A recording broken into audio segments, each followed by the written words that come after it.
अस्सलाम वालेकुम दोस्तों, मेरा नाम है लियो, मेरे साथ हमेशा की तरह मौजूद है दाऊद और आप देख रहे हैं जी इस वक्त क्रिकेट लवर अली शो को। कैसे बनता है दोस्तों, आप लोग से बात करने जा रहे हैं, बात करेंगे जी आज आपके साथ। कल जो है स्क्वाड अनाउंस कर दिया गया था पाकिस्तान का अगेंस्ट न्यूजीलैंड।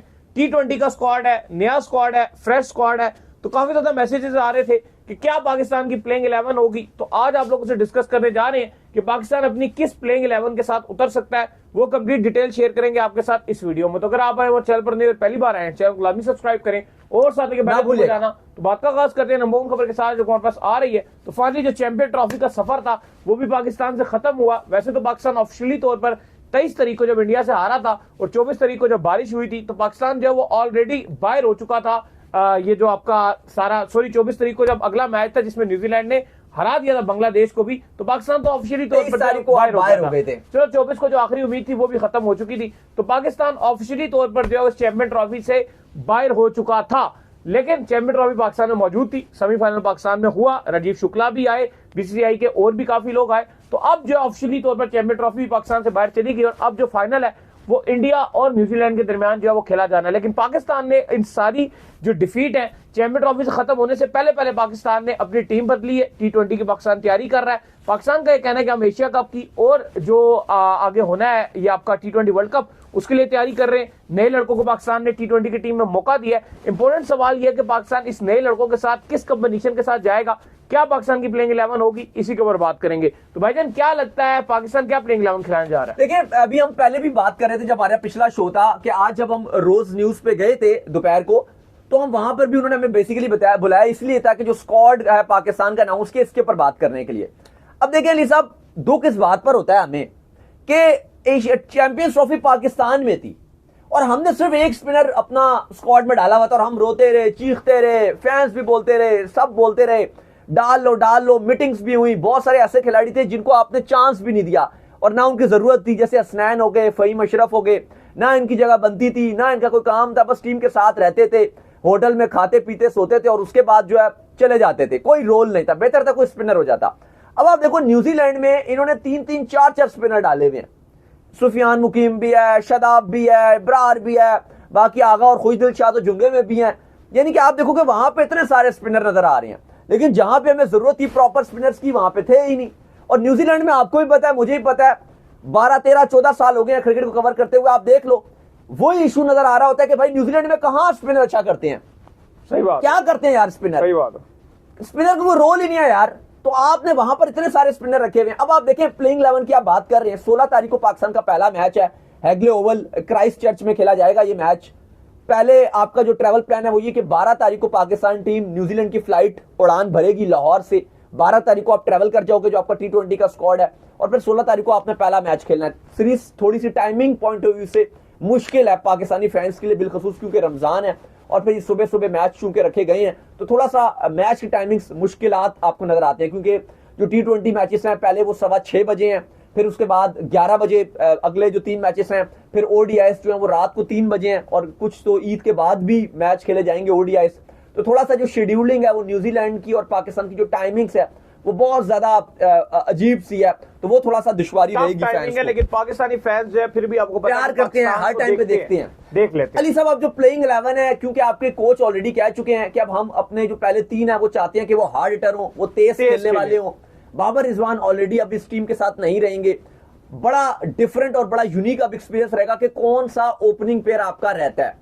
अभी तक जाहिर है अब आपकी जो रिपोर्ट्स आएंगी वो आपको कंफर्म भी बताएंगे, लेकिन अभी तक की जो इतलात हैं कि जो सोचा गया सिलेक्शन कमेटी ने कप्तान के साथ मिलकर जो स्क्वाड पिक किया था उसमें यही सोचा है, क्योंकि आपके पास ना ओपनर 4 इस टाइम है जो कहा जा रहा है कि ओपनिंग कर सकते हैं।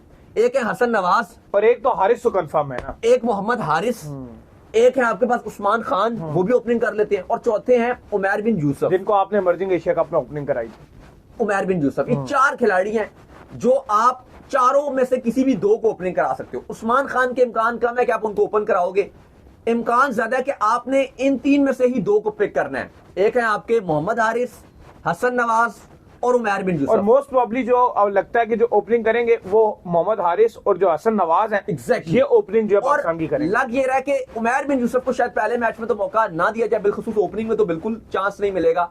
ओपनिंग नजर यही आ रहा है कि हसन नवाज और मोहम्मद हारिस जो विकेट कीपिंग के फराइज अंजाम भी देंगे। मोहम्मद हारिस और हसन नवाज वो T20 में क्राइस्ट चर्च में हैगले ओवल में आपके ओपनर होंगे। अच्छा, बड़े शानदार बल्लेबाज हैं। बिन यूसुफ को मौका मिलना चाहिए क्योंकि न्यूजीलैंड में बॉल स्विंग होता है शुरू में, तो वन डाउन को वो थोड़ा संभाल सकते हैं। अगर उनको चांस मिला भी तो वन डाउन वो भी आते हैं, वो वन मैं वही बताने लगूं वो बाद में आते हैं, लेकिन पहले भी ओपनिंग की बात हो रही है।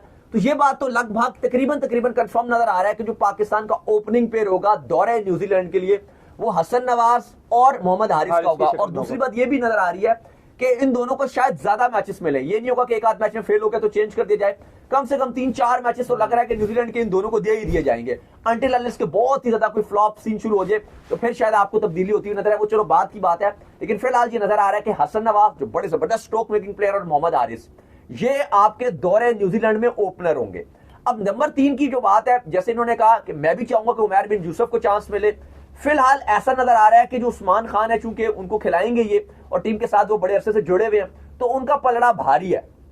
लेकिन जो मुझे लगता है कि बेस्ट चॉइस है वो उमर बिन यूसुफ है। इन दो में से किसी एक को पिक करना है, लेकिन मुझे ऐसा लग रहा है कि जो आपकी टीम मैनेजमेंट है उसकी मैं आपको मेंटालिटी बता रहा हूं, वो शायद उस्मान खान को प्रेफर कर जाए। लेकिन बेहतर यह है कि अगर आप उमर बिन यूसुफ के साथ जाओ तो ज्यादा बेहतर हो सकता है। लेकिन बहरहाल उस्मान खान ज्यादा आपको स्ट्रॉन्ग कैंडिडेट नजर आ रहे हैं। फिर 4 पे आपके कप्तान सलमान अली आगा आएंगे और ये उनका नंबर भी है T20 के एतबार से, अगर वो टीम में खेलना चाहते हैं T20 में, अगर आप 4 से नीचे उनको लेके जाओगे सलमान अली आगा को तो फिर आप बिल्कुल काम फारिग कर रहे हो, फिर वो आप उनकी टीम में जगह नहीं बनेगी T20 की टीम में सलमान अली आगा की। वो 4 नंबर पे खेल सकते हैं, इससे वो नीचे नहीं जा सकते क्योंकि उनको टाइम चाहिए होता है, वो थोड़ा गेम को चलाते हैं, फिर वो हार्ड हिटिंग भी कर लेते हैं 4 नंबर पे। और हमने देखा इस्लामाबाद यूनाइटेड भी उनको इसी नंबरों पे इस्तेमाल करती है 3-4 पे। इवन 4 नंबर के ऊपर वैसे तो देखो शादाब का भी नंबर बनता है, लेकिन चूंकि सलमान अली आगा जो है 4 नंबर पे मौजूद है तो फिर शादाब को कन्वर्ट करना पड़ेगा 5 पे। हाँ नहीं, शादाब तो वैसे तो देखो पाकिस्तान टीम में तो शादाब नंबर 7 पे ऐसे खेलते आ रहे थे। नहीं वो तो जो लीग में खेलते आ रहे हैं वो 4 पर खेल रहे हैं। नहीं बिल्कुल ठीक आप बात कर रहे हैं, मैं वैसे बात करूं पाकिस्तान टीम में तो उनको नीचे के नंबरों पे मिलता था, लेकिन अब इस सीरीज में शादाब को भी क्योंकि उनकी जो फॉर्म है विद द बॉल वो इतनी अच्छी नहीं है और उनको ऊपर के नंबरों पे ही चांस दिया जाएगा, तो शादाब का ही फिर इम्कान है कि जो नंबर 5 का स्लॉट है उसमें शादाब खान आएंगे नंबर 5 पे। फिर खुदिल शाह को भी मौका दिया जा रहा है और T20 सीरीज में रखा जाएगा क्योंकि एक्चुअली उनको BPL की परफॉर्मेंसेस की बेस पे टीम में डाला गया था और वो T20 फॉर्मेट था, लेकिन उन्होंने फिर भी जो चैंपियंस ट्रॉफी है जो बाकी आपके बल्लेबाज हैं उनसे बेहतर ही खेला था। अगेंस्ट इंडिया भी उनकी एक अच्छी बैटिंग की थी एज कंपैरिजन, अगर आप बाकियों की बात करो अगेंस्ट न्यूजीलैंड ठीक है मैच डेड हो गया था, लेकिन उनकी गलती तो नहीं थी खुदिल शाह की, वो बाबर सऊद रिजवान इन सब ने गंद मचाया था। सलमान अली आगा भी अच्छा खेल के गए थे और एंड में खुदिल शाह ने भी बड़ी अच्छी हार्ड हिटिंग की थी, तो खुदिल शाह को भी ये मौका देंगे। और नंबर 6 पे जो 4 डाउन की स्लॉट है उसमें खुदिल शाह आएंगे। नंबर 7 पे चूंकि इरफान खान न्याजी को भी अब टीम में रखा है तो इरफान खान न्याजी टीम के साथ रहेंगे नंबर 7 पे। अब इसके बाद अभी जो बज़ाहिर नजर आ रहा है वो ये चीज नजर आ रही है कि आप 3 पेसर्स के साथ जाओगे और 1 स्पिनर के साथ जाओगे। अभी वो आगे जाके बात करते हैं क्योंकि न्यूजीलैंड की जो कंडीशन है ये भी हो सकता है कि अगर आप स्पिनर को एक बाहर कर दो, स्पिनर को बाहर करोगे तो फिर क्या हो सकता है वो चलो बात करते हैं, लेकिन पहले बात करेंगे अली साहब 3 पेसर्स। अब देखिए पेसर्स में आपके पास है शाहीन है, अब्बास आफरीदी हैं, हारिस रऊफ हैं और मोहम्मद अली हैं। ऐसा ही है, लेकिन ऐसा नजर आ रहा है कि शायद ये जो मोहम्मद अली हैं उनको पहले T20 में तो मौका ये ना दें। लग यही रहा है कि शाहीन शाह अफरीदी, हारिस रऊफ और अब्बास के साथ जाएंगे। अब्बास को चलो इसलिए भी एक T20 में एक मौका मिलता है कि जी वो आपको हार्ड हिटिंग भी करके दे सकते हैं, बल्ला भी अच्छा घुमा देते हैं। शाहीन मुझे लग रहा है कि ड्रॉप नहीं करेंगे, शाहीन को भी खिलाएंगे और हारिस रऊफ का भी मुझे नहीं लगता कि उनको ड्रॉप करेंगे और फिर एक स्पिनर आपका इब्रार आ जाएगा। लेकिन अगर इब्रार को अगर आप बाहर बिठाना चाहो और आपको लगे जी की कंडीशन उस तरह की नहीं है, स्पिन फ्रेंडली नहीं है, वैसे इब्रार थोड़े मिस्ट्री भी हैं, न्यूजीलैंड में इस तरह के बॉलर चल जाते हैं क्योंकि थोड़ा सा इनको जज करना मुश्किल होगा तो एक चांस रहता है, तो अगर इब्रार को बाहर किया जाता है तो फिर आप जहांदाद को खिला सकते हो।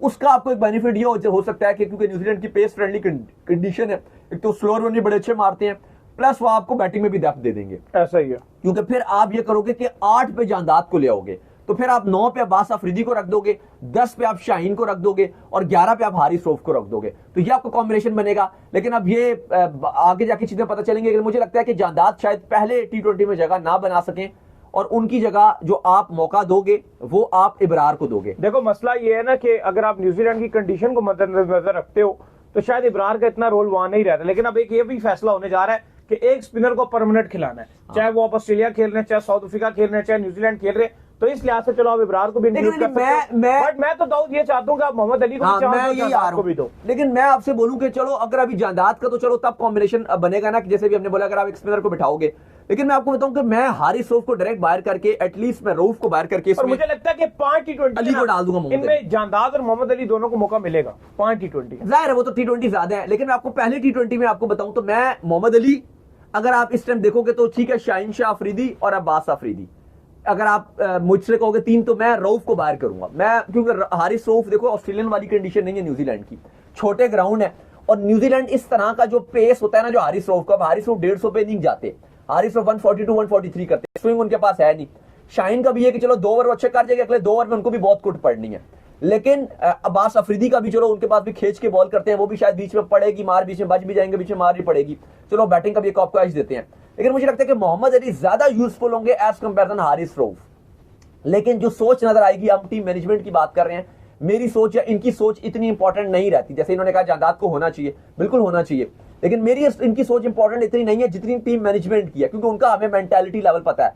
तो प्रोबेबली फिर पाकिस्तान की जो 11 बनेगी वो इस तरह से बनेगी कि हसन नवाज और मोहम्मद हारिस ओपनिंग करेंगे, नंबर 3 पे उस्मान खान के चांस हैं, यू नेवर नो, अगर उमर बिन यूसुफ भी आ सकते हैं इस नंबर पे, लेकिन चांस उस्मान खान का नजर आ रहा है। फिर 4 पे आपके जो है वो सलमान अली आगा नजर आएंगे, 5 पे आपके वाइस कप्तान शादाब खान आ जाएंगे, 6 पे खुदिल शाह, इसके बाद 7 पे इरफान खान न्याजी, 8 पे अब्बास अफरीदी, 9 पर शाहीन, 10 पे हारिस रऊफ और 11 पे इब्रार अहमद। ये पाकिस्तान की 11 है। बाकी बैटिंग ऑर्डर में मैं समझता हूँ अली साहब, शाहीन शाह अफरीदी पता नहीं क्यों इतना ऊपर आगे बैटिंग करने के लिए चले जाते हैं, इंडिया वाले मैच में भी शाहीन को एटलीस्ट अब्बास अफरीदी या नसीम शाह हो ना तो उसके बाद ही आना चाहिए। बिल्कुल ऐसा ही है। तो चले उम्मीद करते हैं आज हमारा शो आपका आएगा पसंद आया। वीडियो को लाइक कीजिए और चैनल को सब्सक्राइब कीजिए, साथ लेके बेल आइकन को बजाइए, एक और काम कर लीजिए और वही कर लीजिए इंस्टाग्राम को, और आप जाइए इनको फॉलो कीजिए। बिल्कुल जी, इंस्टाग्राम पे मुझे फॉलो कर लीजिए, वहां पे मैं मौजूद हूँ, दाऊद क्रिकेट के नेम से। अगर आपको कोई सवाल हो तो भेजिएगा और इनको भी फॉलो मुझे फॉलो कीजिए, मैं मौजूद ऑफिशियल के नाम से, लिंक डिस्क्रिप्शन में मौजूद है, जाइए फॉलो कीजिए। पर सुनते हैं नेक्स्ट वीडियो। अल्लाह हाफिज़।